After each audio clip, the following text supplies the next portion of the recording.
Dans l'immensité du hangar, un son lourd et métallique régnait, une atmosphère si chargée que le silence lui-même semblait être une matière palpable, plus dense que l'acier. Chloé Dubois, une jeune mécanicienne absorbée par sa tâche, polissait une soupape d'admission avec une concentration intense. Pourtant, son attention était irrésistiblement attirée par une scène qui se déroulait non loin de là. Cet homme, tous des ingénieurs confirmés, formait un cercle solennel autour du grand banc d'essai peint en bleu vif, sur lequel le moteur Wright RE 1820 gisait tel un colosse vaincu, une énigme mécanique insoluble. Des chemises à pain circulaient de main en main, des signatures étaient apposées avec un air de gravité, et cette tête hochait négativement dans un balai lugubre et synchronisé. Le document, un acte de décès technique, acheva son parcours. Stéphane Mercier, l'ingénieur en chef, un homme dont la réputation était aussi solide que les moteurs qu'il concevait, fut le dernier à y apposer son nom. Puis, il brandit la feuille, non comme un simple rapport, mais comme une sentence finale. Moteur irréparable. Remplacement immédiat préconisé. Une vague de frustration submergea Chloé. Ce moteur, elle le connaissait intimement. Elle avait passé des heures à l'écouter, à le sentir vibrer. 3 semaines auparavant, alors qu'il ne faisait que manifester ses premiers ratés, elle avait timidement osé suggérer une vérification des lignes de carburant secondaires. Sa proposition, émise par une simple mécanicienne junior, s'était évaporée sans laisser de traces. On n'attendait pas d'elle un diagnostic, mais de l'obéissance. Cependant, à cet instant, tandis que les hommes s'éloignaient, leur posture trahissant le poids d'un échec officialisé, Chloé entendait quelque chose qui leur échappait. Ce n'était pas un bruit, mais son absence. Le silence particulier d'un mécanisme qui feint la mort, attendant patiemment qu'on le comprenne. Elle avança de 2 pas vers le banc, puis marqua une pause, comme si une ligne invisible l'empêchait d'approcher. Ses mains, encore maculées de cambouis, tenaient fermement la soupape propre, mais son esprit était déjà engagé dans une exploration complexe, cartographiant les conduits internes, les angles morts, ces zones systématiquement ignorées parce que la documentation affirmait que les lignes principales avaient été remplacées le mois dernier. Sentant une présence, Stéphane Mercier se retourna. Il l'aperçut, debout à 3 mètres du moteur, son regard fixé sur la machine avec une intensité déconcertante. Son expression à lui n'était pas empreinte de méchanceté, mais de l'orgueil froissé d'un expert confronté à ses limites. 30 ans consacrés à forger une réputation inattaquable, une formation à l'école polytechnique, des succès sur des projets militaires de premier plan, une autorité incontestée. Et maintenant, la perspective angoissante de voir un contrat de 450 000 € s'évaporer. Mademoiselle Dubois. Chloé sursauta et leva les yeux vers lui. Cet ingénieur, dont l'expérience combinée dépasse les 180 ans, ont conclu que ce moteur est irréparable. Le ton de Mercier était courtois, presque didactique, mais ses mots étaient acérés. Et vous avez combien d'années d'ancienneté ici? 3. Si vous croyez en savoir davantage que cet ingénieur, je vous prie de laisser le diagnostic à ceux dont c'est le métier. Quelques ricanements étouffés se firent entendre dans le groupe. Ce n'était pas une moquerie méchante, mais le réflexe conditionné face à quelqu'un qui transgresse l'ordre établi. Chloé resta impassible. Elle rangea la soupape sur son chariot de service, s'essuya les mains sur le chiffon suspendu à sa ceinture. Le bandana rouge qui maintenait sa chevelure châtain était de travers, un détail qu'elle ne remarqua même pas. Elle s'avança d'un pas, puis d'un autre, franchissant la distance tacite qui les séparait. « Laissez-moi essayer, monsieur. » La nature du silence changea brutalement. Il n'était plus pesant, mais vibrant d'une tension palpable. Stéphane Mercier silla, un instant de pure incrédulité. Sa bouche s'entr'ouvrit, révélant une stupéfaction qui dépassait le simple scepticisme. Elle osait. Derrière lui, ses collègues échangèrent des regards qui en disaient long. L'un d'eux, Nicolas Duval, croisa les bras, affichant ce mépris poli que Chloé ne connaissait que trop bien, celui de l'expert convaincu d'un échec annoncé. Faisant fi de leur attitude, Chloé s'approcha du banc bleu. Elle enfila ses gants de travail jaunes, puis posa une main sur le carter froid du moteur, ressentant le contact du métal inerte. Son geste n'avait rien d'hésitant, c'était le toucher expert de quelqu'un qui écoute, qui perçoit. Dans sa tête, la voix de son grand-père se fit entendre, aussi nette qu'un souvenir de la veille. Les moteurs ont une âme, ma chérie. Il faut les écouter avec ses mains, pas seulement avec ses oreilles. Stéphane Mercier ne bougeait plus, fasciné malgré lui. Le silence était total. Le hangar entier semblait avoir cessé de respirer. Chloé en avait conscience, si elle échouait maintenant, ce n'était pas seulement son poste qui était en jeu, mais aussi la moindre chance de prouver un jour que la compétence transcendait le genre, l'âge et les diplômes encadrés. Elle resta seule face au moteur un long moment. Les autres avaient reculé, certains affichant un sourire amusé, d'autres piqués par la curiosité. C'est dans ce silence qu'elle entendit à nouveau la voix de Jean-Pierre. Elle avait 11 ans la première fois qu'il l'avait accueillie dans son atelier d'aviation, perdu au cœur d'un village en Normandie. L'endroit n'avait rien d'un complexe moderne. 3 établis, 2 moteurs en pièces détachées, et cette odeur tenace d'huile aérochelle et de kérosène qui imprégnait tout. Pour la jeune Chloé, c'était un royaume magique, un cosmos de bielles et de cylindres. Jean-Pierre était un mécanicien de la vieille école, un maître des moteurs en étoile. Il avait servi pendant la guerre, remettant en état les avions qui partaient vers des cieux et des destins qu'il ignorait. Une fois la paix revenue, il avait ouvert son propre atelier, petit par la taille mais immense par la réputation. « Viens par ici, ma petite », lui avait-il dit cet après-midi-là, accroupi près d'un moteur Pratt & Whitney. Les moteurs, ça communique. La plupart des gens n'entendent rien parce qu'ils ne font pas l'effort d'écouter. Mais toi, tu as l'oreille de la famille. Utilise-la. Chloé s'était approchée. Son grand-père avait pris sa main pour la poser sur le carter métallique. Ressens. Qu'est-ce que tu sens? Chloé avait fermé les yeux. Le métal froid, une surface légèrement granuleuse, et une pulsation subtile. Ça vibre un peu, avait-elle dit. Précisément. Maintenant, écoute. Jean-Pierre avait mis le moteur en marche au ralenti. Le son qui avait envahi l'atelier n'était pas régulier. Il y avait une arythmie, comme un cœur qui manque un battement. Tu entends ça?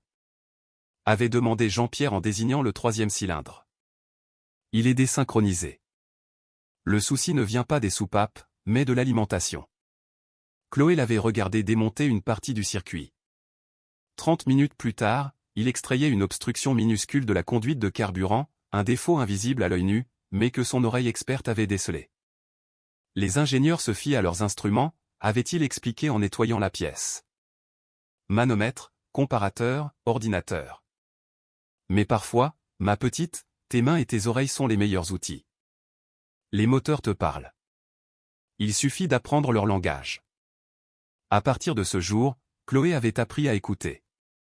Elle passait ses après-midi à l'atelier, non comme une simple assistante, mais comme une apprentie passionnée. Il lui avait tout appris, le nom des pièces, leurs fonctions, la logique des systèmes. À 14 ans, elle était son apprentie officielle. À 18, elle pouvait poser des diagnostics complexes. Mais son grand-père lui avait transmis un enseignement plus fondamental encore, la confiance en sa propre méthode face au doute général. On te sous-estimera souvent, lui avait-il confié un jour, tout en lustrant le manche en bois usé de sa clé à molette fétiche.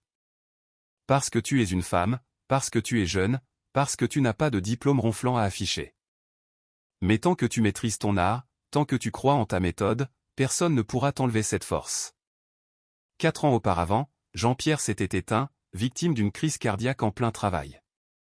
Chloé l'avait découvert près de son établi, sa clé à molette encore serrée dans sa main. Ce jour-là, Chloé s'était fait 2 promesses, elle perpétuerait la méthode de son grand-père, et plus jamais elle ne laisserait quiconque remettre en question ses compétences. Aujourd'hui, face au Reiter 1820, Chloé ouvrit son sac. Au fond, soigneusement enveloppée, reposait la clé à molette de Jean-Pierre. Le bois patiné, l'acier poli par des décennies d'usage. Elle la prit en main, un talisman qui semblait contenir une part de son âme. Chloé ferma les yeux, posa à nouveau sa main sur le moteur, s'imprégnant de la température du métal, de la texture des joints, des échos vibratoires des derniers essais. Elle écouta le silence, y décelant la mémoire des sons passés. Ce moteur n'était pas mort. Il attendait qu'on le comprenne. D'accord, souffla Chloé, comme une confidence à son grand-père. Je vais t'écouter. Dis-moi où est le problème. Et à cet instant, elle sut précisément par où commencer. Le bureau de Stéphane Mercier, avec sa vue imprenable sur le hangar, était un sanctuaire à sa gloire. Murs de verre, mobilier en bois précieux, et une collection de diplômes méticuleusement alignés, école polytechnique, certifications aéronautuelles, récompenses militaires. Toute sa carrière, résumée en quelques cadres.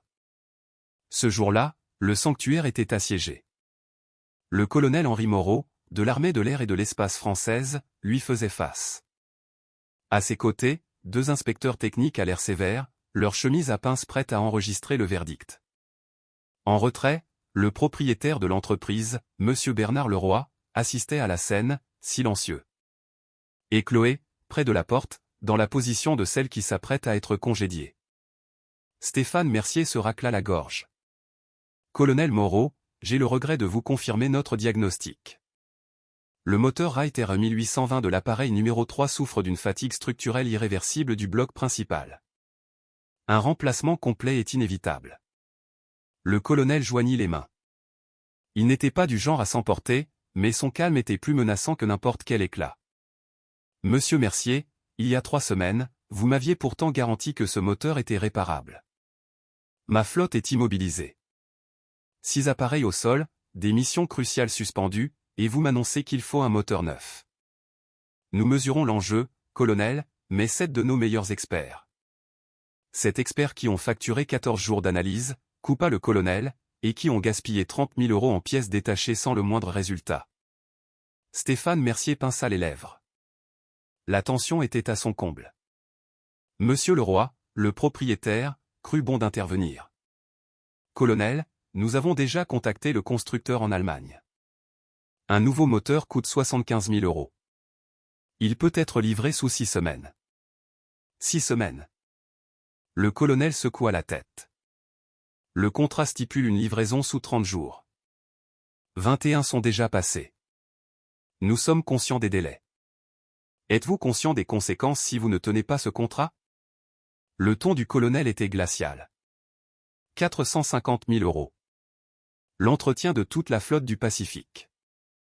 Si vous échouez, le marché sera attribué à un concurrent. Et vous, messieurs, vous aurez la charge d'expliquer à 120 personnes qu'elles sont au chômage. Le silence qui s'abattit sur le bureau fut assourdissant. Chloé, près de la porte, sentit le poids de ses 120 destins. Léo, qui la saluait chaque matin. Valérie, avec qui elle partageait un café. Philippe, le superviseur dévoué. Éric, et ses 3 enfants. Ce n'était plus son avenir qui était en jeu, mais celui de toute une communauté. Stéphane respira profondément. Colonel, nous avons conscience de la situation. Nous étudions toutes les pistes. Y compris celle qui se tient près de la porte. Tous les regards convergèrent vers Chloé. Le colonel fit un signe de tête dans sa direction. Votre secrétaire m'a dit qu'une autre personne avait demandé à examiner le moteur. Une mécanicienne junior, si je ne m'abuse. Stéphane hésita. En effet. Mademoiselle Dubois a sollicité un accès, mais son expérience est limitée. 3 ans chez nous. Mais colonel, à ce stade, je ne vois pas ce que nous avons à perdre. Stéphane dévisagea Chloé, puis le colonel, et enfin Monsieur Leroy. Ce dernier fit un imperceptible signe de tête. Laissez-la faire. Stéphane se leva et s'approcha de Chloé, son visage un masque de scepticisme résigné. Il se tourna vers les autres. Messieurs, mademoiselle Dubois a demandé sa chance d'examiner le moteur. Il fit une pause, choisissant ses mots. Après tout, même nos agents d'entretien ont leur petite théorie sur la question. Quelques rires contenus fusèrent. Les 2 inspecteurs esquissèrent un sourire. Monsieur Leroy détourna le regard. Chloé ne sia pas, conservant une dignité silencieuse. Stéphane poursuivit. Nous allons donc lui accorder une autorisation officielle. Mais soyons clairs, mademoiselle Dubois. En cas d'échec, vous serez réaffecté de manière permanente à des tâches de maintenance de base. C'est compris? Parfaitement, monsieur. Vous avez jusqu'à vendredi. 9 jours.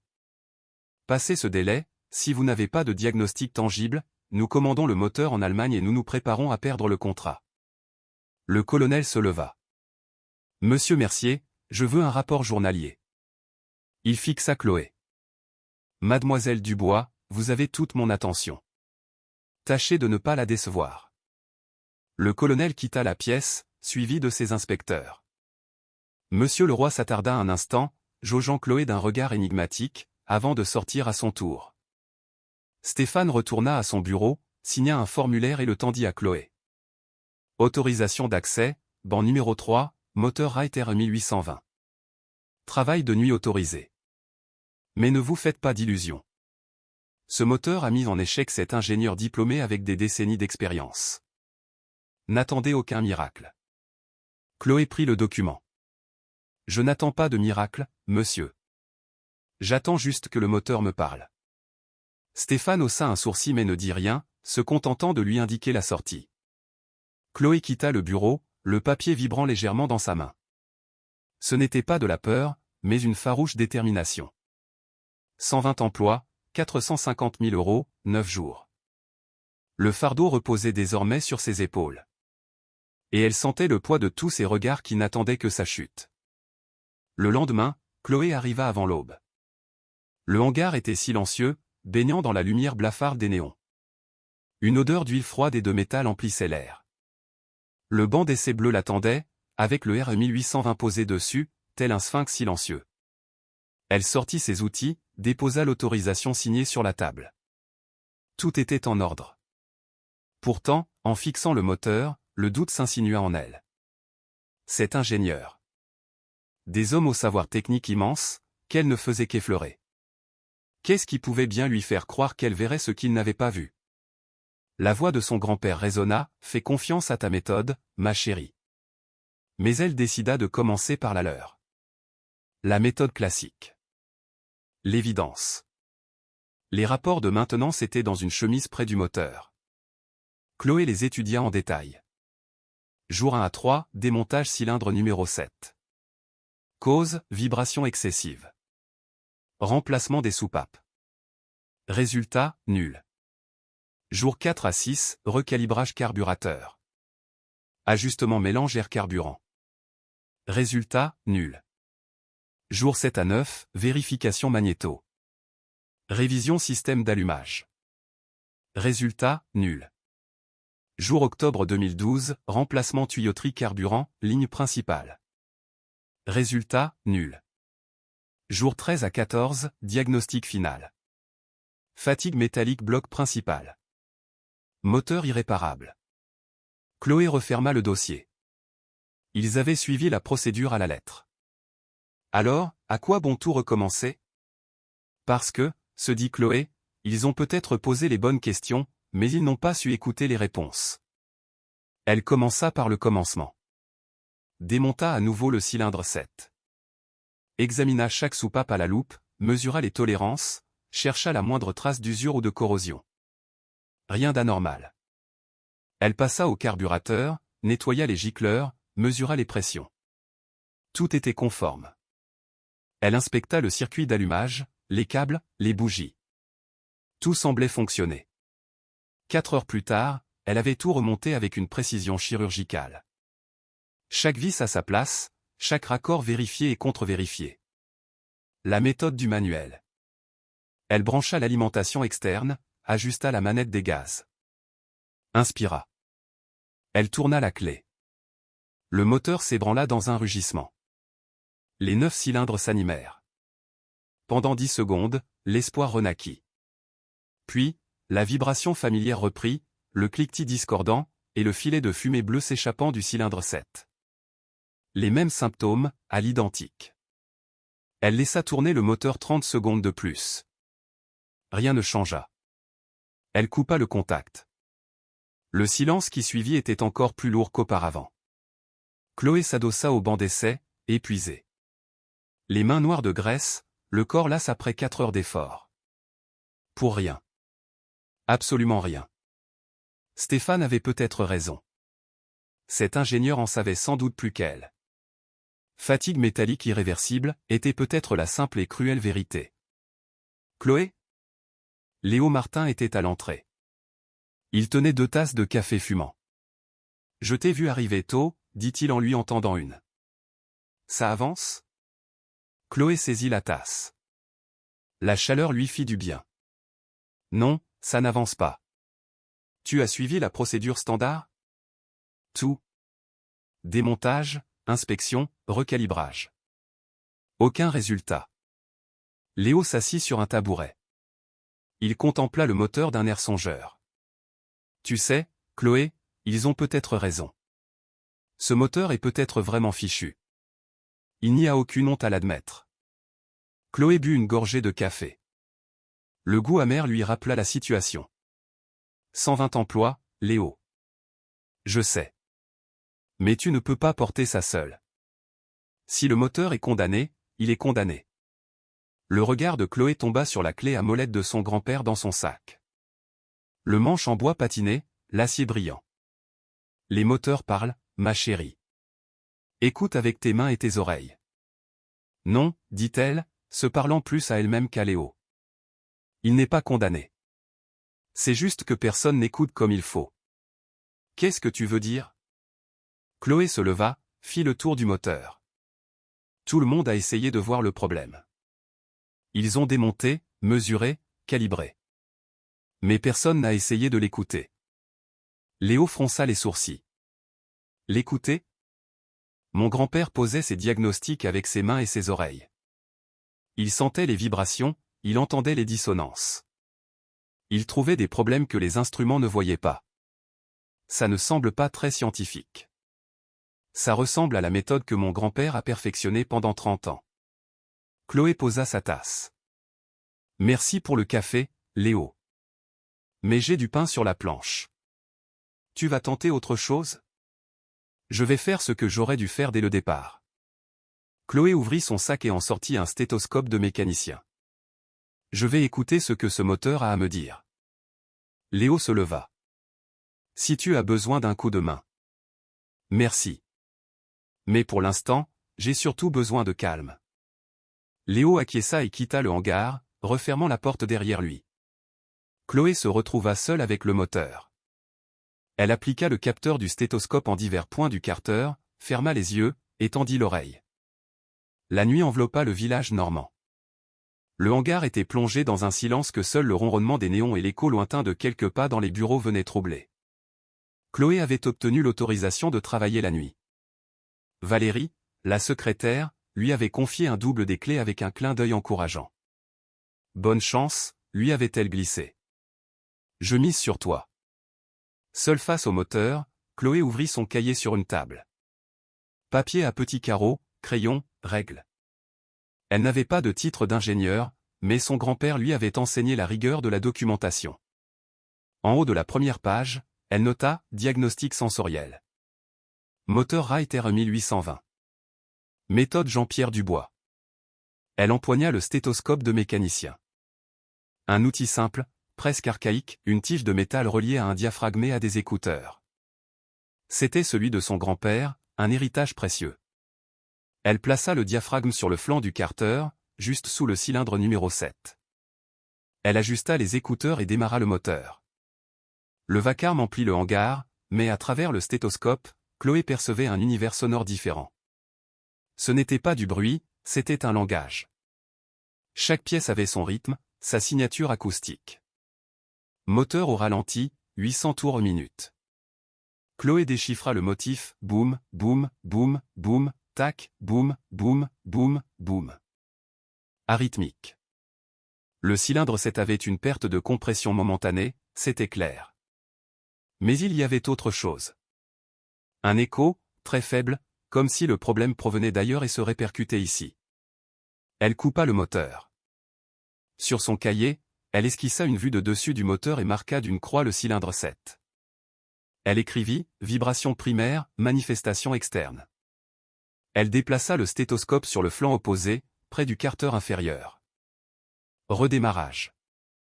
Ralenti, 800 tours par minute. Boum, boum, boum, boum, tac, boum, boum, boum, boum. Le même rythme, mais l'écho était plus net sous cet angle.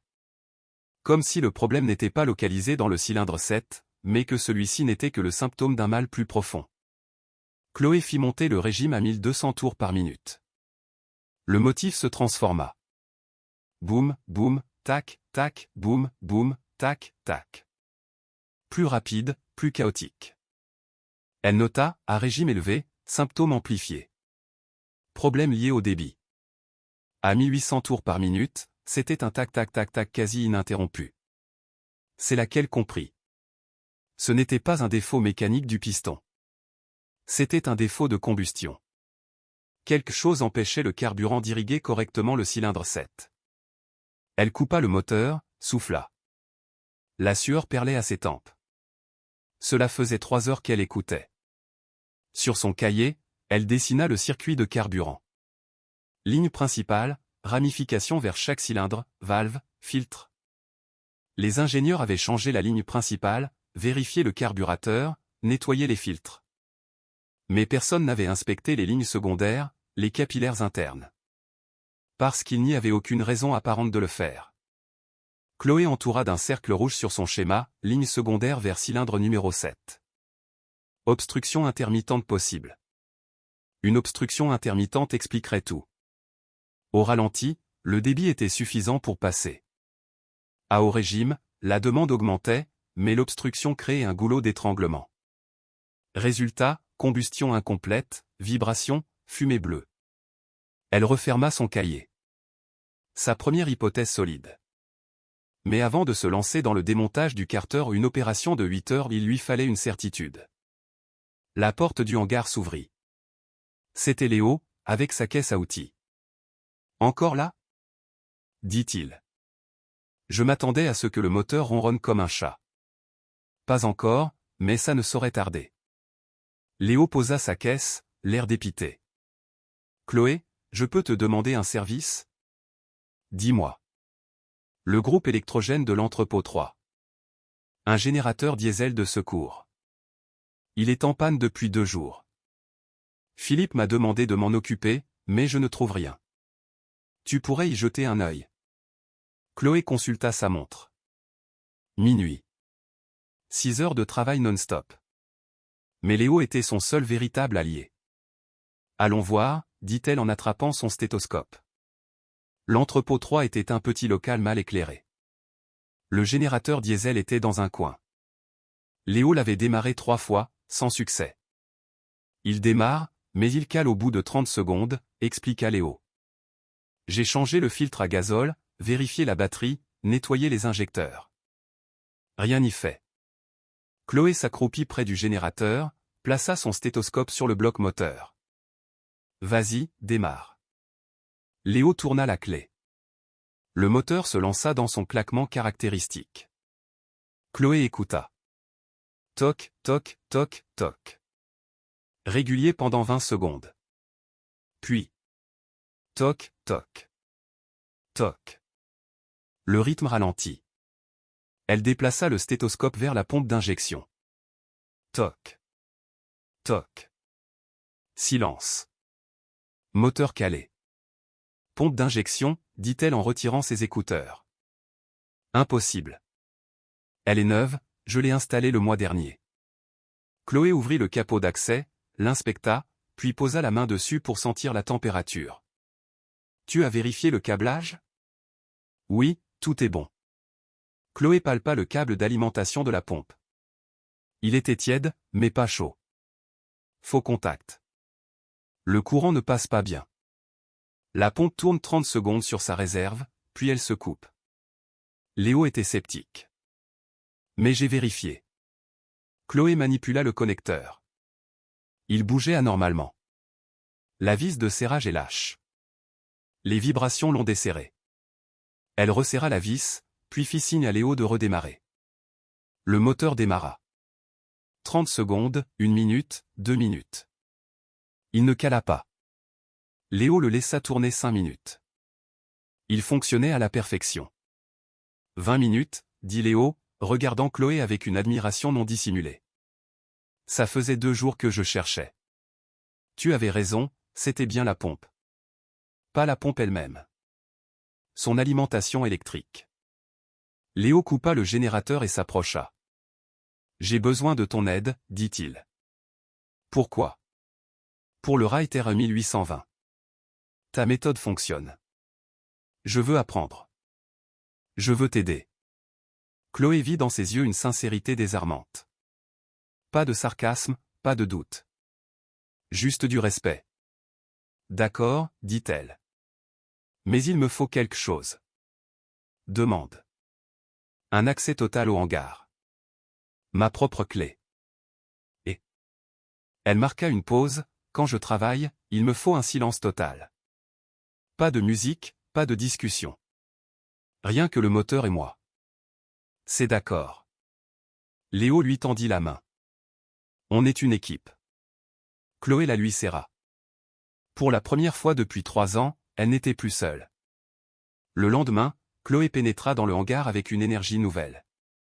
Léo l'attendait, 2 cafés à la main. Il lui tendit une clé.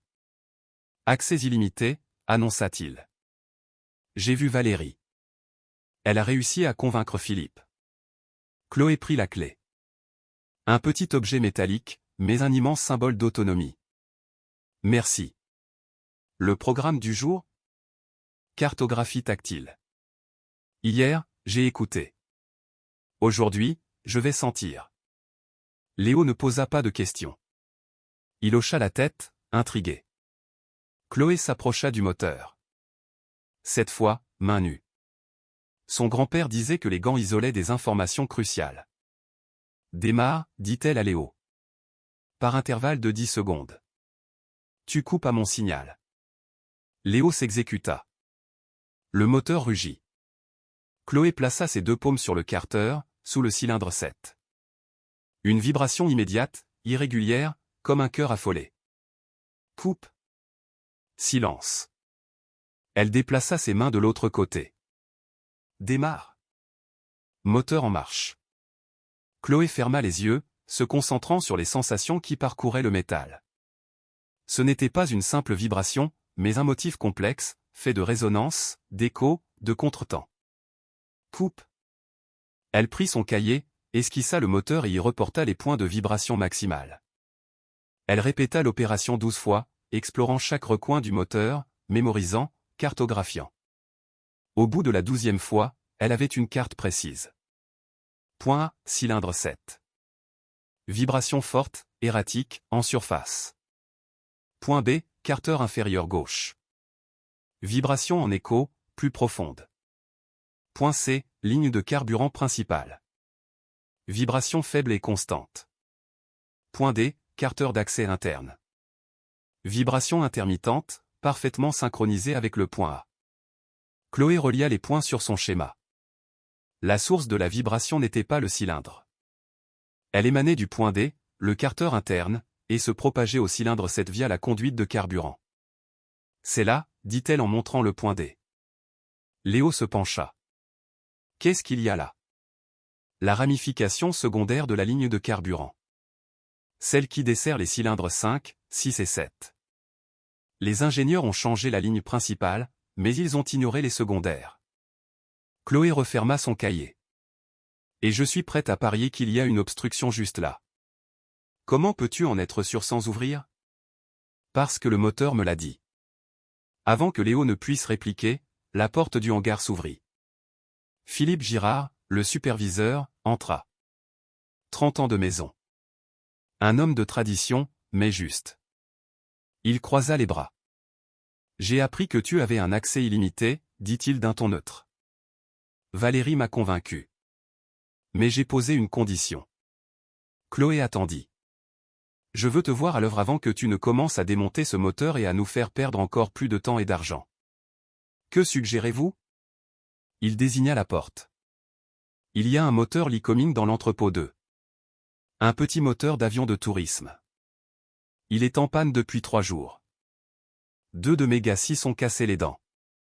Si tu es aussi doué que Léo le prétend, trouve la panne. Si tu réussis, je te laisse le champ libre sur le ride pendant les heures de travail. Chloé échangea un regard avec Léo, qui lui fit un signe de tête encourageant. D'accord, dit-elle. Il me faut 30 minutes pour préparer mon matériel. Philippe regarda sa montre. Tu as 40 minutes pour le diagnostic. Pas une de plus. L'entrepôt 2 empestait le carburant et l'huile rance. Le moteur Lycoming, un petit 4 cylindres à plat typique d'un avion de tourisme, était monté sur un banc mobile. Philippe attendait, bras croisés. Léo se tenait en retrait. Les symptômes? Demanda Chloé. Il démarre sans problème, expliqua Philippe, mais il perd de la puissance et se met à tousser à 1500 tours minute. Mes deux techniciens ont changé les bougies et nettoyé le carburateur. Sans succès. Chloé s'accroupit et posa ses mains sur le bloc. Démarrer. Philippe tourna la clé. Le moteur se lança, le ralenti était stable. Chloé ferma les yeux, se concentrant sur les vibrations. Monté à 1500. Philippe obéit. Le moteur se mit à bafouiller. Chloé déplaça ses mains vers l'arrière du bloc. C'était là. Une vibration anormale, qui ne venait pas du moteur lui-même, mais du système d'allumage. Elle se releva et contourna le moteur pour accéder au magnéto. Ces petits générateurs fournissaient l'étincelle aux bougies. Sur les vieux moteurs, ils étaient souvent sujets au désalignement. Chloé posa la main sur la magnéto gauche, puis sur la droite. La droite vibrait anormalement. Coupé. Philippe coupa le contact. Chloé sortit sa clé à molette, desserra les vis de fixation de la magnéto droite. Elle la décala d'un demi-millimètre, pas plus. Resserra. Redémarrer. Moteur en marche. Ralenti stable. Accéléré. 1500 tours. Le moteur monta en régime sans la moindre hésitation, tournant comme une horloge. Chloé regarda sa montre. 38 minutes. Philippe laissa le moteur tourner 2 minutes de plus. Il fonctionnait parfaitement. Il coupa le contact. Silence. Magnéto désaligné, dit Chloé. Un demi-millimètre hors tolérance. À bas régime, ça passe inaperçu. Mais à haut régime, l'étincelle est décalée. Philippe la dévisagea, son expression indéchiffrable. Puis il hocha lentement la tête. 38 minutes. Mes deux gars étaient dessus depuis 3 jours. Il fallait juste l'écouter. Philippe s'avança et lui tendit la main. Tu as un vrai don, gamine. Je me suis trompé sur ton compte. Son visage s'éclaira. Tu peux travailler sur le ride pendant la journée. Je vais en parler à Stéphane. Chloé lui serra la main. Merci, monsieur. Ne me remercie pas. Contente-toi de réparer ce moteur. On compte tous sur toi. Philippe quitta l'entrepôt. Léo attendit qu'il soit parti pour laisser éclater sa joie. Deux alliés, dit-il. Philippe a du poids. S'il te soutient, d'autres suivront. Chloé rangea ses outils, mais une nouvelle inquiétude la gagnait. Elle venait de prouver sa compétence à 2 reprises. Les attentes étaient désormais immenses. Le moteur RE1820, lui, était toujours en panne. Si elle échouait maintenant, la déception n'en serait que plus grande. 3e jour. Chloé arriva dans le hangar, qui n'était plus un lieu hostile, mais son propre laboratoire. Léo lui avait même installé un établi personnel. Cahiers, outils, lampes, tout était parfaitement rangé. Aujourd'hui, elle allait analyser la fumée. Elle démarra le moteur, le laissa tourner au ralenti, puis le fit monter à 1500 tours minute. La fumée bleue s'échappa du cylindre 7. Chloé s'approcha, non pour la voir, mais pour la sentir. Le bleu indiquait de l'huile brûlée. Mais l'odeur. Il y avait autre chose. Une note âcre, presque sucrée. Du carburant imbrûlé. Combustion incomplète. Un symptôme qui confirmait son hypothèse. Elle coupa le moteur. Dans son cahier, elle nota « Fumée confirme l'hypothèse, alimentation en carburant déficiente. Obstruction probable ligne interne. » Il lui fallait maintenant une preuve tangible. Elle devait savoir précisément ce qui avait été remplacé le mois précédent. La porte du hangar s'entr'ouvrit. C'était Valérie Schmitt, la secrétaire du service technique. « Chloé ? Entre. » Valérie entra, un vieux classeur à la main. Elle jeta un regard prudent autour d'elle, puis s'approcha. « J'ai mis la main sur les registres, » chuchota TL. « Ce que Stéphane ne tenait pas à ce que tu vois. » Chloé ouvrit le classeur. Fiche d'intervention, facture, rapport. C'était là. Ordre de travail numéro 2472, remplacement ligne de carburant principale, moteur RE1820. Chloé lut les détails. Le technicien, Éric Lefebvre, avait bien remplacé la ligne principale. Mais une note manuscrite en bas de page attira son attention, ramifications secondaires inspectées visuellement. Non remplacé. Chloé ferma les yeux. C'était donc ça. Le technicien avait présumé qu'en changeant la ligne principale, le problème serait résolu. Il avait jeté un œil aux lignes secondaires, de l'extérieur, sans les démonter. Si l'obstruction était à l'intérieur, elle était indétectable. Ça t'aide ? Demanda Valérie. Plus que tu ne l'imagines. Chloé referma le classeur. Tu as pris un risque en m'apportant ça. Valérie sourit. Stéphane sait que je fais toujours des doubles. Mais Chloé. On est tous avec toi. Léo, Philippe, moi. Ne nous laisse pas tomber. Compte sur moi. Valérie s'éclipsa. Chloé rangea le classeur. Elle avait maintenant une cartographie sonore, une cartographie tactile, une analyse olfactive et une preuve documentaire. 4 faisceaux de preuves qui convergeaient vers un seul point, une ramification secondaire obstruée. Demain, elle ouvrirait le carter et découvrirait la vérité. 4e jour. Chloé savait précisément ce qu'elle cherchait. Miroir d'inspection, lampe torche LED, accès partiel au carter sans démontage complet. Une technique que son grand-père lui avait apprise. Elle dévissa 6 vis du panneau d'accès inférieur. Glissa le miroir, éclaira l'intérieur. La lumière se refléta sur le métal, l'huile, la saleté habituelle. Puis, là, dans la ramification menant au cylindre 7, une masse sombre.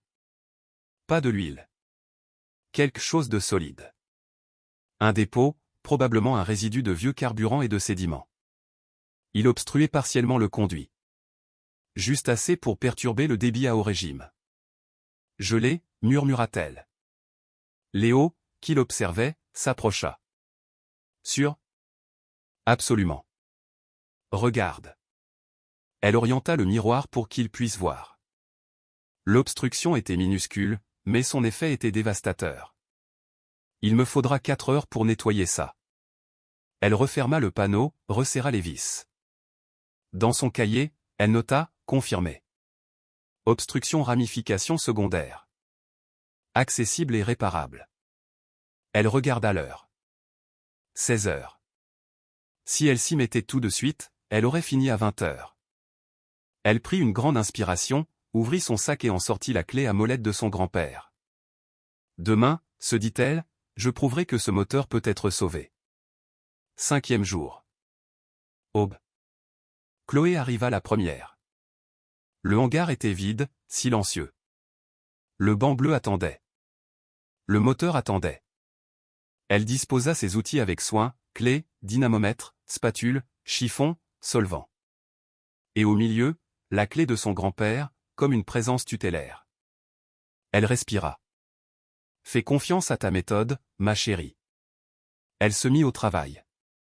Heure 1, démontage partiel du carter. 16 vis, soigneusement numérotées. Panneau inférieur retiré. Accès aux ramifications. Heure 2, nettoyage. L'obstruction était bien là. Un dépôt durci. Elle le gratta avec une spatule fine, le dissolut au solvant, sécha à l'air comprimé.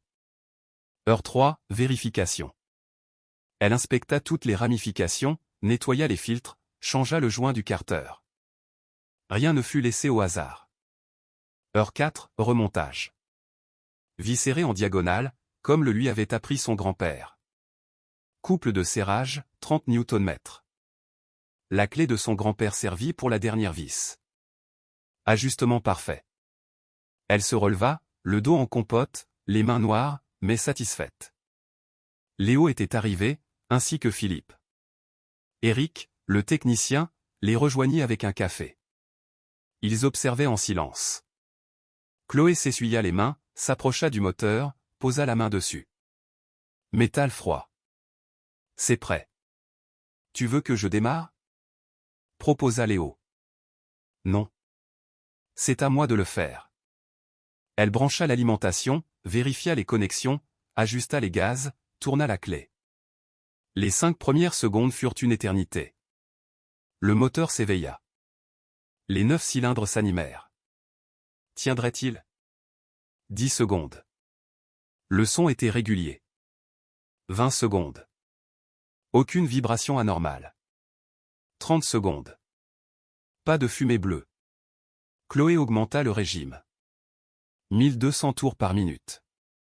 Le moteur répondit sans broncher. Pression, température, tout était normal. 1800 tours par minute. Pleine puissance. Les cylindres chantaient à l'unisson. Le sourire de Léo s'élargit. Philippe secoua la tête, incrédule. Éric laissa échapper un rire de soulagement. Chloé laissa tourner le moteur 2 minutes, puis coupa le contact. Le silence qui suivit était différent. Ce n'était plus le silence de l'échec, mais celui de la victoire. « Ça marche !» cria presque Léo. « Ça marche !» Philippe s'approcha, vérifia les cadrans, toucha le moteur, inspecta le cylindre 7. Pas de fumée, pas de vibration. Il regarda Chloé. « Tu l'as fait. » Éric applaudit, suivi par Léo, puis par Philippe. Chloé ne sourit pas. Elle hocha simplement la tête. Ce n'était que la première étape. Le moteur fonctionnait, mais il restait l'épreuve du feu, la certification en vol. Et elle pressentait que quelqu'un ferait tout pour l'en empêcher. La nouvelle fit le tour de l'entreprise. La mécanicienne junior avait ressuscité le moteur impossible. Certains se réjouirent, d'autres restèrent dubitatifs. Stéphane Mercier arriva 2 heures plus tard. Air prudent. Il examina le moteur, les rapports, les indicateurs. « Mademoiselle Dubois, dit-il enfin, je dois reconnaître que c'est impressionnant. » Chloé attendit. Le « mais » allait arriver. « Mais », poursuivit-il, le véritable test se fait en vol, pas sur un banc d'essai. Le colonel Moreau exige une certification avant de valider la réparation. Je comprends. L'inspection est programmée dans 5 jours. Le moteur sera réinstallé demain. Essai au sol après-demain. Vol de certification le 5e jour. Il fit une pause. Si le moteur lâche en vol, ce n'est pas seulement le contrat que nous perdons. Ce sont des vies que nous mettons en danger. Le poids de ces mots s'abattit sur Chloé. Le moteur est fiable, assura-t-elle avec plus de conviction qu'elle n'en ressentait. Je l'espère pour nous tous. Stéphane s'en alla. Léo s'approcha. 5 jours. Tu es prête? Chloé regarda le moteur. 4 heures de travail minutieux. Chaque raccord vérifié, chaque joint parfaitement étanche. Le moteur est prêt, dit-elle. Mais... Son regard croisa celui de Nicolas Duval, au fond du hangar. Expression indéchiffrable. Mais je ne suis pas sûr que tout le monde le soit. Nicolas Duval était dans l'entreprise depuis 16 ans. Un ingénieur respecté, la référence en cas de problème technique. Jusqu'à récemment. Désormais, les questions techniques s'adressaient d'abord à Chloé. Depuis son bureau à l'étage, Nicolas observait la scène, la mâchoire contractée. Le problème n'était pas l'incompétence de Chloé, mais le fait qu'elle le faisait passer, lui et ses collègues, pour des incompétents. Cet après-midi-là, il descendit dans le hangar. Chloé était partie déjeuner. Le moteur attendait, prêt à être remonté. Nicolas s'approcha, jeta un regard circulaire. Personne. D'un geste rapide et discret, il desserra légèrement le raccord d'un tuyau hydraulique secondaire. Pas assez pour provoquer une panne immédiate. Juste assez pour créer une légère fuite. De quoi semer le doute. Puis il prit la caisse à outils de Chloé et l'enferma dans un local de rangement. Quand Chloé revint, ses outils avaient disparu. « Léo, tu as vu ma caisse? » « Non, tu l'avais laissée là. »« Oui, juste là. » Chloé était perplexe. Elle la retrouva 2 heures plus tard, enfermée. Valérie lui ouvrit. « Quelqu'un a dû la ranger par erreur, » dit Valérie. Chloé hocha la tête, mais un soupçon commençait à germer. 7e jour. Le moteur était réinstallé sur l'avion, un imposant Douglas DC-3. Essai au sol prévu pour la journée. Chloé arriva tôt et monta dans le compartiment moteur pour une dernière vérification. Pression hydraulique, connexions électriques, soupape. La soupape de régulation de pression était déréglée. 3 degrés d'écart. Chloé fronça les sourcils. Elle l'avait réglé la veille. Parfaitement. Elle vérifia à nouveau. Elle était bien déréglée. Quelqu'un y a touché, murmura-t-elle. Elle la recalibra. 30 minutes de perdu. Mais le soupçon était devenu une certitude. Elle redescendit. Valérie l'attendait. Chloé, il faut que je te parle. Elle regarda autour d'elle. J'ai vu Nicolas près de l'avion hier soir, vers 22 heures. Tu en es sûr? Absolument. Je finissais un rapport. Je l'ai vu par la fenêtre. La colère monta en Chloé, mais elle la maîtrisa. Quelqu'un d'autre l'a vu? Je ne crois pas. Pas de témoin, pas de preuve. Juste une conviction. Quelqu'un la sabotait. 8e jour. Veille de l'inspection. Chloé prit des mesures drastiques. Triple vérification, chaque connexion photographiée, chaque réglage consigné, des scellés de sécurité sur les panneaux d'accès. Si quelqu'un touchait à quoi que ce soit, elle le saurait. Léo l'observait. « Tu veux bien m'apprendre » demanda-t-il. « T'apprendre quoi ?»« Ta méthode. Le diagnostic sensoriel. Je suis mécanicien depuis 6 ans, mais je n'ai jamais vu ça. » Chloé vit sa sincérité. « D'accord. Mais c'est long. Ça ne s'apprend pas en un jour. J'ai le temps. » Chloé esquissa un sourire et lui tendit son stéthoscope. Alors, commençons par les bases. Pendant 2 heures, elle lui enseigna les fondamentaux, écouter les rythmes, sentir les vibrations, déceler les anomalies invisibles aux instruments. Léo était un élève doué. Tu devrais enseigner ça, dit-il. Créer un programme. L'idée fit son chemin dans l'esprit de Chloé. Un programme. Transmettre la méthode de son grand-père. Assurer sa pérennité.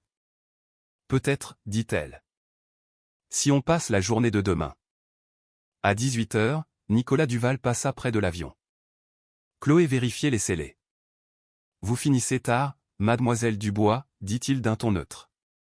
Je m'assure que tout soit parfait. Je l'espère pour vous. Ce serait dommage que tout ce travail soit gâché par un petit imprévu. Chloé le fixa. S'il y a un imprévu, je saurai exactement d'où il vient. Et de qui. Nicolas soutint son regard, puis sourit. Bonne chance. Il s'éloigna. Chloé le suivit des yeux. Puis elle revérifia tous les scellés. Intact. Demain, ce serait le jour de vérité. Elle était prête. 9e jour. Inspection.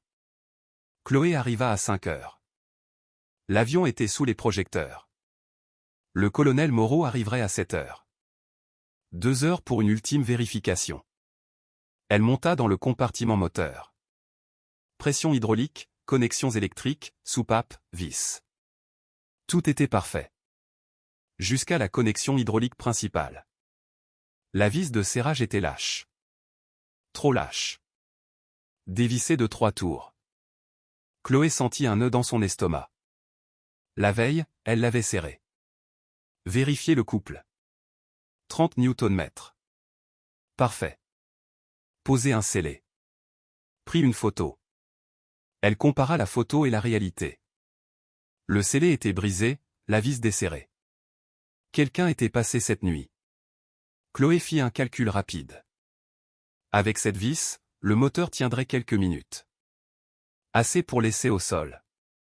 Mais en vol, à pleine puissance, la connexion lâcherait. Panne hydraulique catastrophique. Mortel.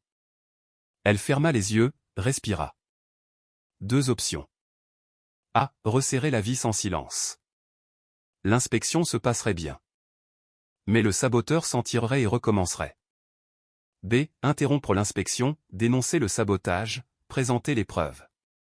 Au risque de passer pour une incompétente qui ne sait même pas serrer une vis. Elle ouvrit les yeux. La transparence. Son grand-père disait que la vérité finit toujours par triompher. Elle prit des photos de la vis, sous tous les angles, puis redescendit. Léo arrivait avec le café. Bonjour. Prête? Non. J'ai trouvé un sabotage. Léo faillit tout renverser. Quoi? Elle lui montra les photos. La vis, le scellé brisé. Quelqu'un veut que le moteur lâche en vol. Chloé, si tu dis ça. Je sais. Ça passera pour une excuse. On dira que c'est mon erreur et que je cherche un coupable. Alors, tu vas faire quoi? Chloé regarda vers l'entrée. Les gens arrivaient. Les inspecteurs, Stéphane, Monsieur Leroy, Philippe, Valérie, Éric. Et Nicolas Duval, l'air de rien. Je vais dire la vérité, dit Chloé. Et l'a prouvé. À 7 heures, le colonel Moreau entra, flanqué de ses inspecteurs. Stéphane fit les présentations. Colonel, le moteur est réparé et testé. Nous sommes prêts pour la certification. Le colonel acquiesça. D'abord laissé au sol. Stéphane fit un signe à Chloé. Ils montèrent dans le cockpit, le colonel observant derrière eux. Chloé lança la procédure de démarrage. Vérification des instruments. Elle tourna la clé. Le moteur s'éveilla dans un son parfait. Stéphane sourit. Chloé fit monter le régime. 1200 tours par minute. Normal.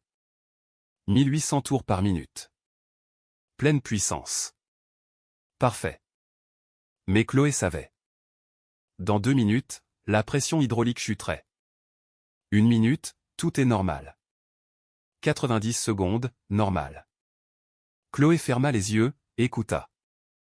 Pas avec ses oreilles, mais avec son instinct. Là. Une dissonance infime. Elle ouvrit les yeux. L'aiguille de pression hydraulique commençait à baisser. 5%, 10%. Elle prit sa décision. Stop! Cria-t-elle. Stéphane la regarda, abasourdi. Quoi? Couper le moteur, tout de suite. Mais il tourne parfaitement. Couper. Son ton ne souffrait aucune réplique. Stéphane coupa le moteur. Silence de mort. Tous les regards sur Chloé. Le colonel croisa les bras. Mademoiselle Dubois, une explication? Chloé descendit, suivie de tous. 20 personnes autour de l'avion. Colonel, dit-elle, la voix posée. Ce matin, j'ai trouvé la preuve d'un sabotage. Murmure. Stéphane devint livide. Nicolas ne bougea pas. Sabotage? Répéta le colonel. C'est une accusation grave. Je sais. Et j'ai des preuves. Elle remonta, montra la vis. Cette vis a été desserrée cette nuit. Hier, je l'ai serrée à 30 Nm, scellée et photographiée. Ce matin, le scellé était brisé et la vis desserrée de 3 tours. Le colonel examina la vis, la photo. Continuez. Si j'avais laissé le moteur tourner, la connexion aurait lâché. Peut-être pas au sol, mais en vol, c'était la catastrophe. Et vous avez interrompu l'inspection. J'ai privilégié la sécurité. Le colonel l'observa longuement. Puis il hocha la tête.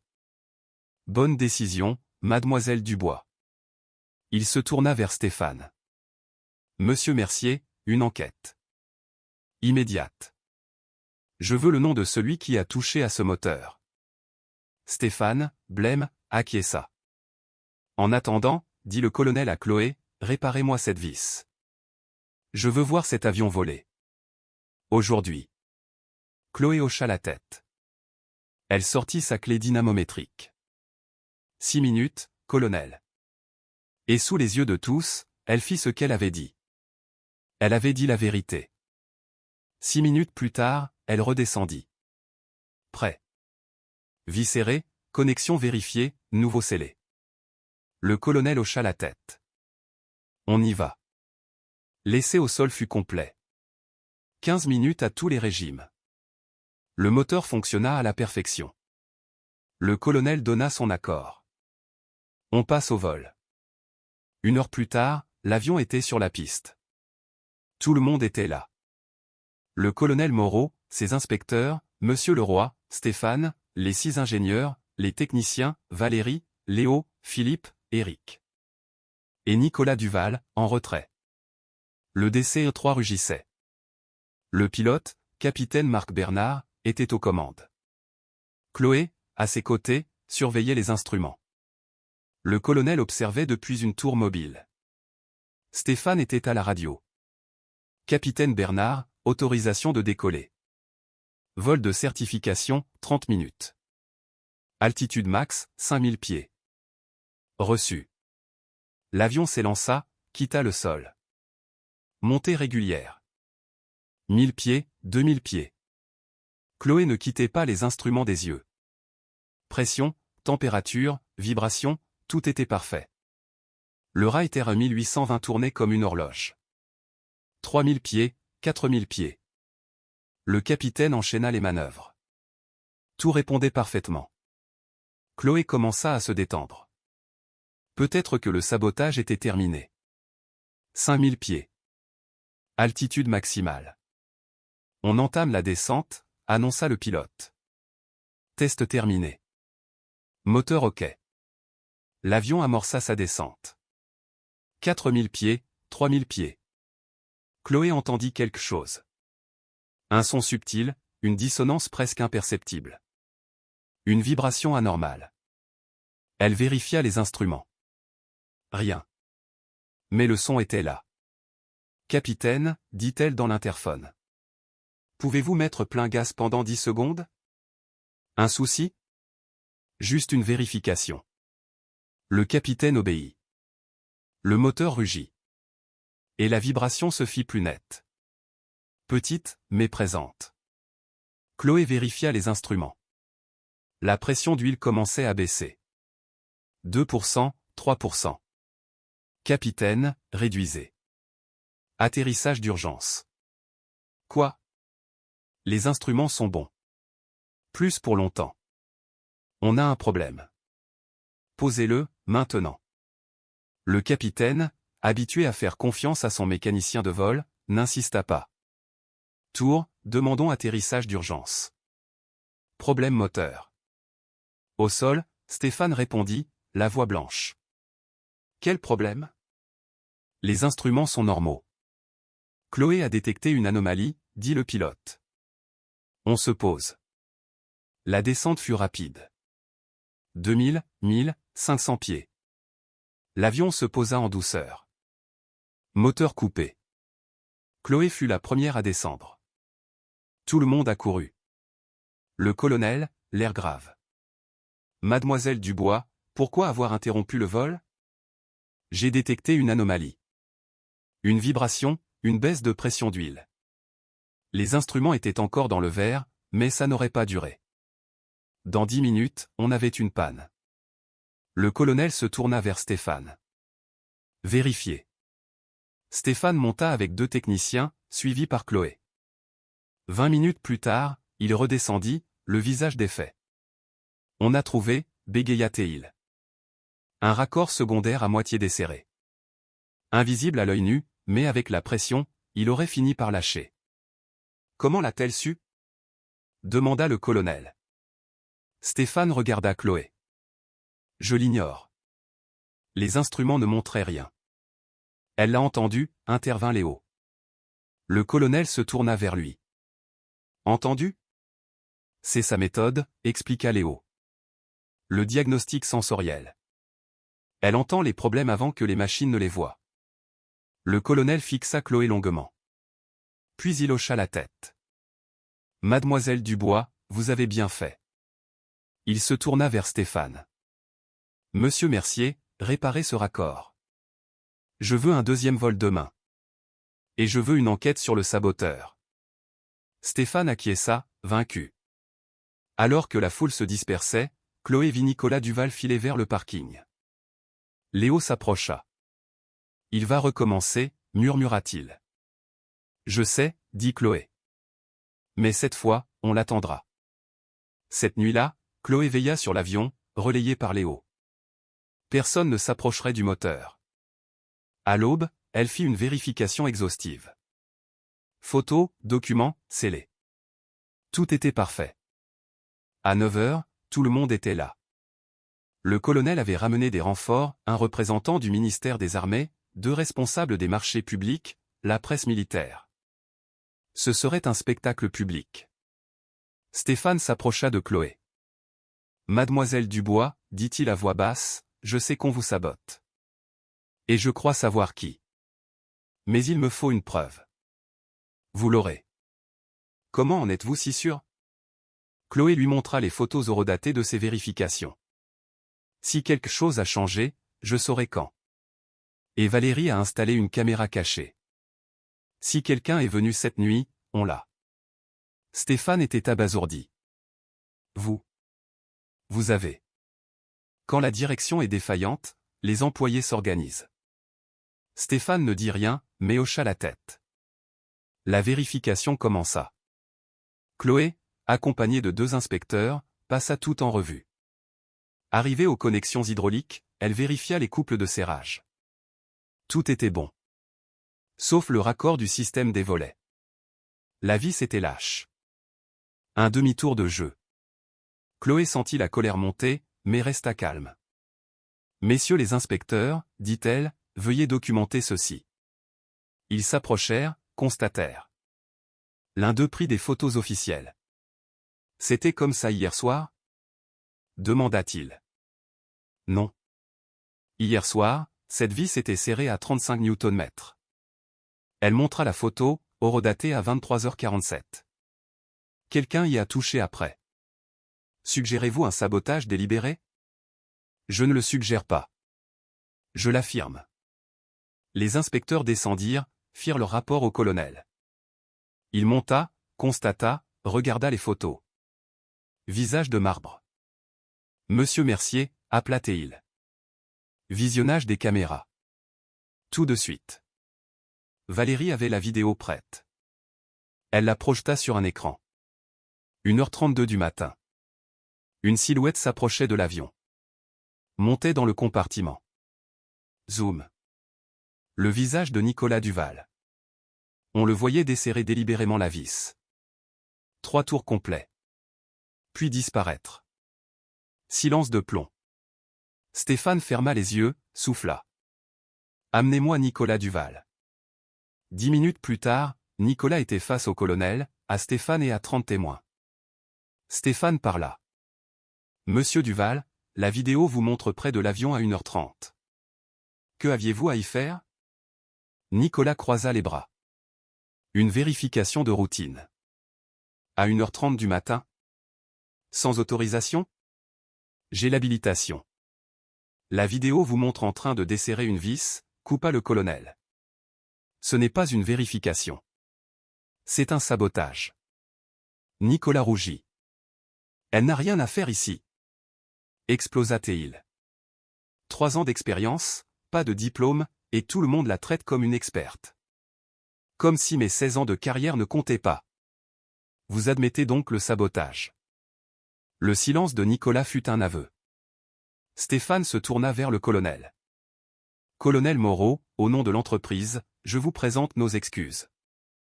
Monsieur Duval est licencié. Nous porterons plainte. Le colonel hocha la tête. J'y compte bien. En attendant, il regarda Chloé, Mademoiselle Dubois, réparer cette vis. Je veux voir cet avion voler. Sans autre interruption. Chloé remonta. 6 minutes. 30 Nm. Nouveau scellé. Elle redescendit. Prêt. Le vol de certification eut lieu. Sans incident. 30 minutes de manœuvre, de test. Le RE-1820 fonctionna à la perfection. À l'atterrissage, le colonel fut le premier à la rejoindre et à lui tendre la main. Impressionnant, Mademoiselle Dubois. Vous avez non seulement réparé l'irréparable, mais vous avez déjoué un sabotage, fait preuve d'intégrité et sauvé des vies. Chloé lui serra la main. Je n'ai fait que mon travail, colonel. Non. Vous avez fait bien plus. Le colonel se tourna vers Stéphane. Monsieur Mercier, je vous suggère fortement de revoir la position de Mademoiselle Dubois dans votre entreprise. Stéphane s'approcha, lui tendit la main. Mademoiselle Dubois, je me suis trompé. Sur vous, sur vos compétences. Je regrette de vous avoir sous-estimé. Chloé accepta sa poignée de main. Merci, monsieur. Derrière lui, les 6 autres ingénieurs vinrent lui présenter leurs excuses. Léo se mit à applaudir, suivi par Valérie, Philippe, Eric. Bientôt, 30 personnes l'acclamaient. Chloé ne sourit pas. Elle hocha la tête. Ce n'était qu'un début. 2 semaines plus tard, le colonel Moreau signait le renouvellement du contrat. 450 000 €. La maintenance de toute la flotte du Pacifique pour 2 ans. Et 3 contrats supplémentaires pour les bases de la Réunion, la Guyane et la Nouvelle-Calédonie. Total, 2 millions d'euros. L'entreprise Leroy était sauvée, et même en pleine expansion. Les 120 emplois étaient préservés. Nicolas Duval fut licencié et poursuivi pour sabotage industriel. Sa carrière brisée par la jalousie. Chloé le regarda partir. Pas de joie, juste de la tristesse. Un talent gâché par l'orgueil. Léo la rejoignit. Ne le plains pas, dit-il. Il a fait ses choix. Je sais. Mais il aurait pu apprendre, au lieu de détruire. Tout le monde ne peut pas changer, Chloé. Mais certains le peuvent. Cet après-midi-là, Stéphane la convoqua. Chloé monta, méfiante. La dernière fois, elle avait été humiliée.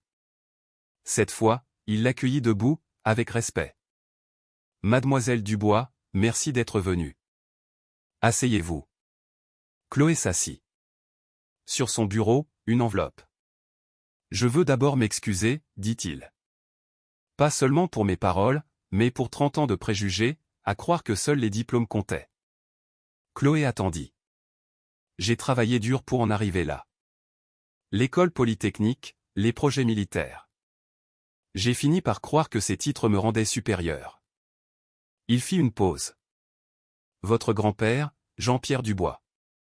Je l'ai connu. Chloé se figea. Vous avez connu mon grand-père? J'ai travaillé avec lui il y a 25 ans, à Salon de Provence. J'étais un jeune ingénieur. Il était mécanicien en chef. Pas de diplôme, mais c'était le meilleur que j'ai jamais rencontré. Il sourit. Il diagnostiquait les moteurs comme personne, avec un stéthoscope, ses mains, ses oreilles. Je croyais que c'était de la chance. Jusqu'au jour où il a réparé en 2 heures un moteur sur lequel 3 ingénieurs butaient. Juste en l'écoutant. Pourquoi ne l'avoir jamais dit? Parce que. Il baissa les yeux, parce que je l'ai sous-estimé, comme je vous ai sous-estimé. Et à sa mort, j'ai regretté de ne jamais lui avoir accordé la reconnaissance qu'il méritait. Des larmes perlèrent aux yeux de Chloé. Mais aujourd'hui, poursuivit-il en poussant l'enveloppe vers elle, j'ai une chance de me racheter. Chloé ouvrit l'enveloppe. Un contrat. Chloé Dubois, ingénieure en diagnostic aéronautique. Salaire, 110 000 € par an. 4 fois son salaire actuel. Et ce n'est pas tout, dit Stéphane en sortant un autre document. Une proposition pour créer un programme de formation, la méthode Dubois. En hommage à votre grand-père. Chloé lut. Programme de diagnostic sensoriel Dubois. Objectif, former les mécaniciens au diagnostic tactile et auditif. Instructrice en chef, Chloé Dubois. Durée, 6 mois.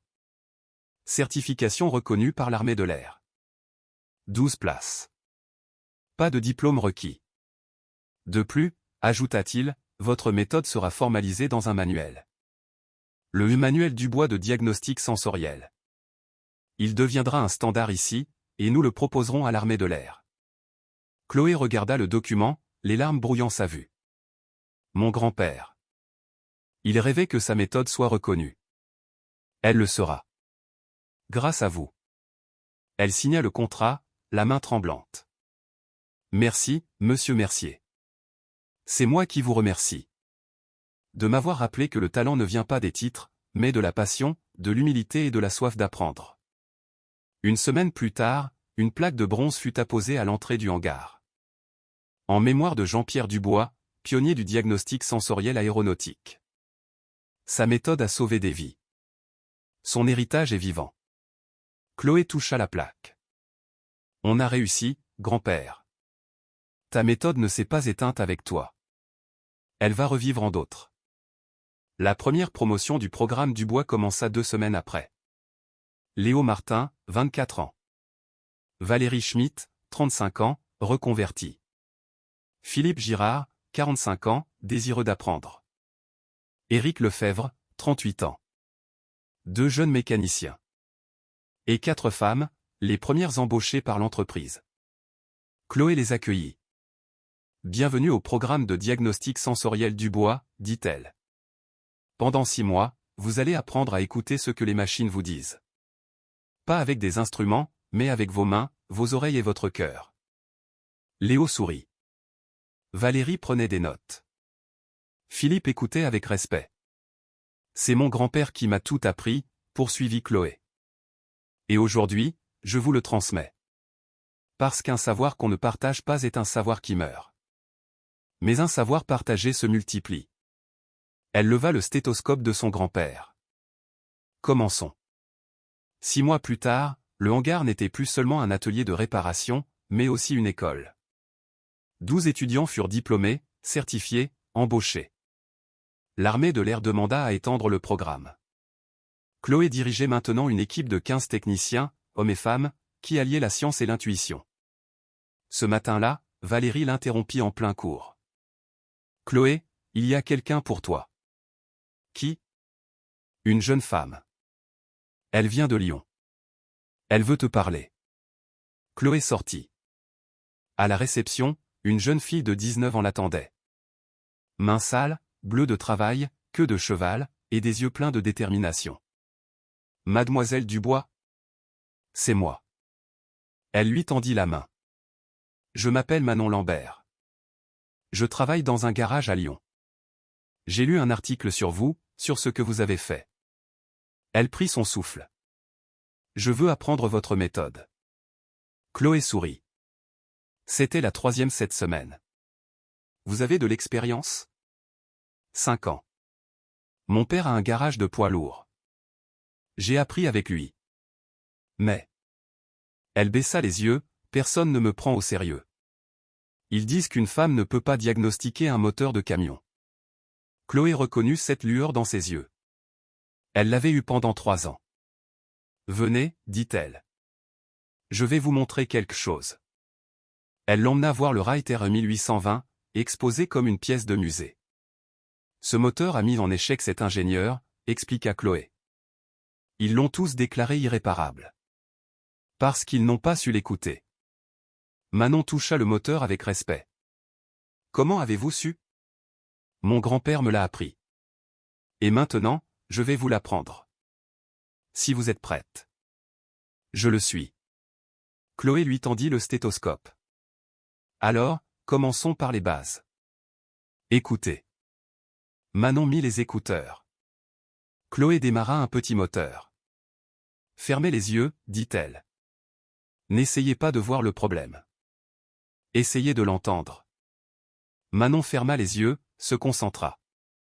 Et Chloé vit en elle ce que son grand-père avait vu en elle des années auparavant, un talent brut qui ne demandait qu'à s'épanouir. Ce soir-là, Chloé resta seule dans le hangar. Elle s'approcha de la plaque de bronze. « On a réussi, grand-père, murmura-t-elle. Ta méthode ne s'est pas éteinte avec toi. Elle se multiplie. Manon est la 10e femme à venir apprendre. L'an prochain, le programme sera étendu à 6 bases militaires. Ton nom sera dans les manuels. » Elle ferma les yeux, et crut entendre sa voix. « Les moteurs parlent, ma chérie. Écoute avec tes mains et tes oreilles. Et maintenant, continua Chloé, tout le monde écoute. Toi qui entends cette histoire, si elle t'a touché, si elle t'a fait sentir que le talent n'a pas de genre, que la compétence n'a pas besoin de diplôme, que la passion vaut tous les titres, alors partage-la. Parce que quelque part, en ce moment, il y a une Chloé qu'on sous-estime, une Manon qui cherche sa chance, un talent qui attend d'être révélé. Et peut-être que ton partage sera l'étincelle qui leur donnera la force de continuer. Car ce ne sont pas les histoires qui changent le monde, mais les gens qu'elles inspirent. Oui.